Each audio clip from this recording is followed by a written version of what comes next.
à tous, je suis le docteur Audrey Moncam et je vous souhaite la bienvenue sur cette plateforme.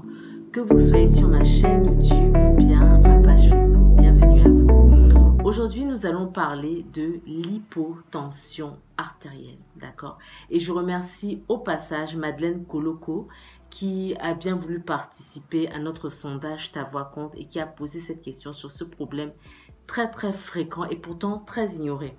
Mais avant de continuer, je vous invite à vous abonner sur ma page Facebook, sur ma chaîne, afin de recevoir du contenu de qualité sur la santé en général et sur les problèmes cardiovasculaires en particulier. N'hésitez pas à liker cette vidéo et à la partager à la fin si vous pensez, et je suis sûre que c'est le cas, que vous pouvez édifier plein d'autres personnes dans votre entourage. Alors, l'hypotension artérielle, merci Madeleine d'avoir posé cette question. Qu'est-ce que c'est? En fait, c'est une baisse de la pression artérielle, tout simplement. Alors, la pression artérielle, c'est quoi? C'est la force avec laquelle le sang circule dans nos vaisseaux, dans nos artères particulièrement. Nous parlons beaucoup d'hypertension artérielle sur cette chaîne parce que c'est un problème mondial, mais l'hypotension aussi existe et peut devenir problématique dans certains cas. C'est ce que nous allons voir. Alors, comment cela se passe généralement?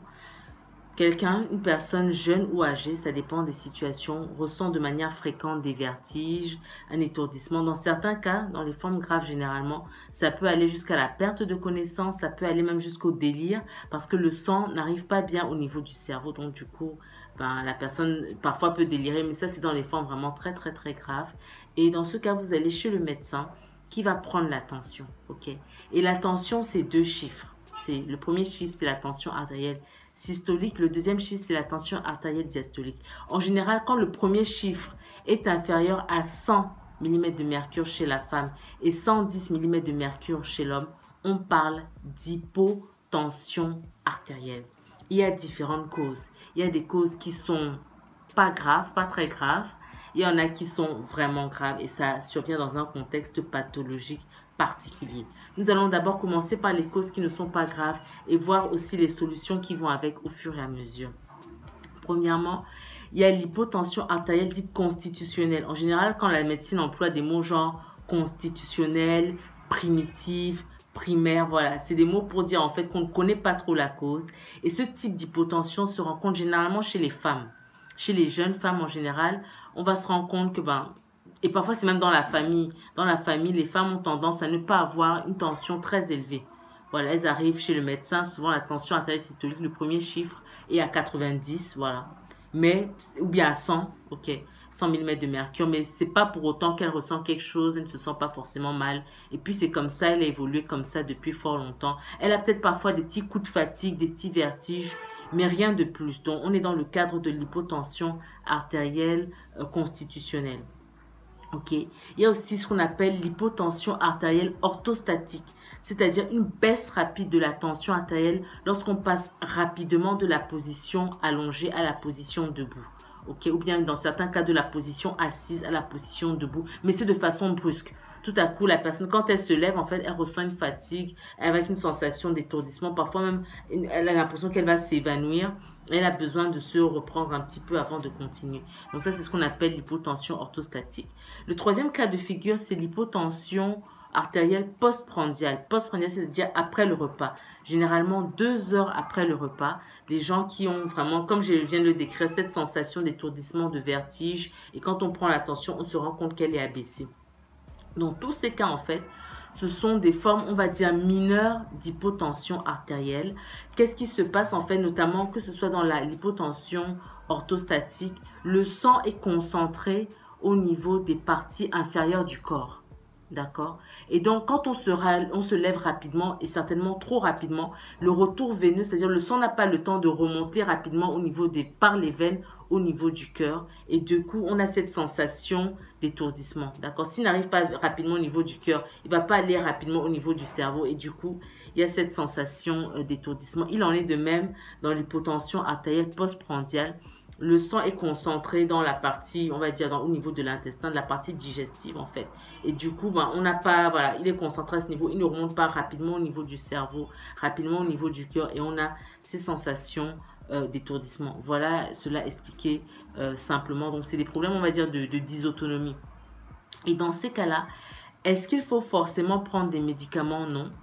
D'accord? Pas forcément. Il faut, par exemple, se lever doucement quand on est conscient de ce problème. Alors, il faut savoir que ça arrive très souvent chez les personnes âgées.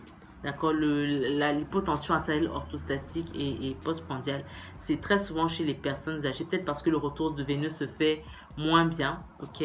Donc, il faut prendre le temps de se lever progressivement. D'accord? Quand vous vous levez du lit, vous vous asseyez d'abord, vous marquez un temps. Ok? Et après, maintenant, vous vous mettez debout. D'accord?